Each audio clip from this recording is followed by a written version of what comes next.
Tai kiek šukų reikia kirpėjui? Šukų nėra niekada per daug, tačiau mes turime žinoti šukų paskirtį. Vienos šukos yra skirtos pakelti plauką, kitos šukos yra skirtos pavelti, kitos šukos yra nuleisti plauką. Tai šiandien aš parodysiu, kokias šukas aš naudoju.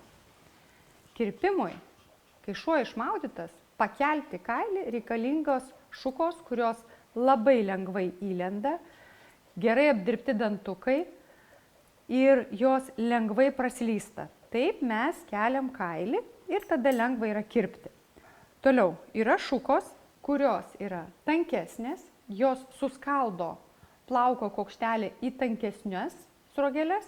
Su šitom šukom keliamas kailis ir daromas toksai pliušinis efektas būtent su šitom šukom. Tai šitos šukos yra dviejų pusių. Vienas yra smulkus, o kitas dar smulkesnis. Ši yra smulkiausia vieta, kada yra skaldomas kailis. Toliau, šitos yra naujo tipo šukos.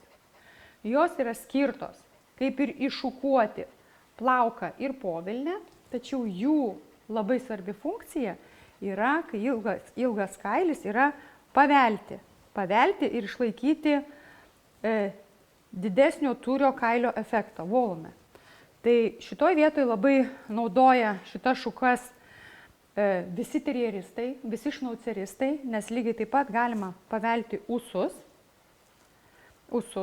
ir padaryti tūrio efektą, lygiai taip pat galvos, lygiai taip pat visos kitos vietos.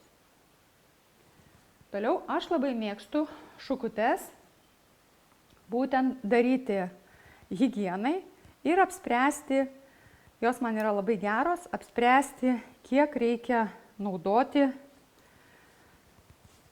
kailio ūso surišimam. Tai va, tai šitos šukutės man yra labai patogios, lygiai taip pat jos naudojamos yra maltom, šicų, visiems tiem, kam reikia rišti kuodus. Tai jos labai lengvai prasiskiria, labai lengvai praslysta ir šitoj vietoje šitos šukutės yra didžiausias draugas atlikti bet kokią procedūrą būtent prie veido. Dar yra naujausios šukos.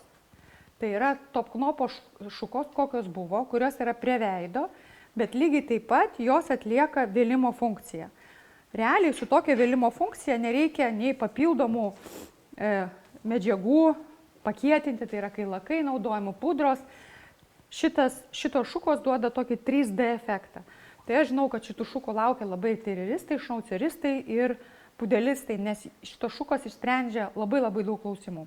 Tai va, tokios šukos yra mano arsenale, must have, kurios privalo būti pas kiekvieną kirpėją.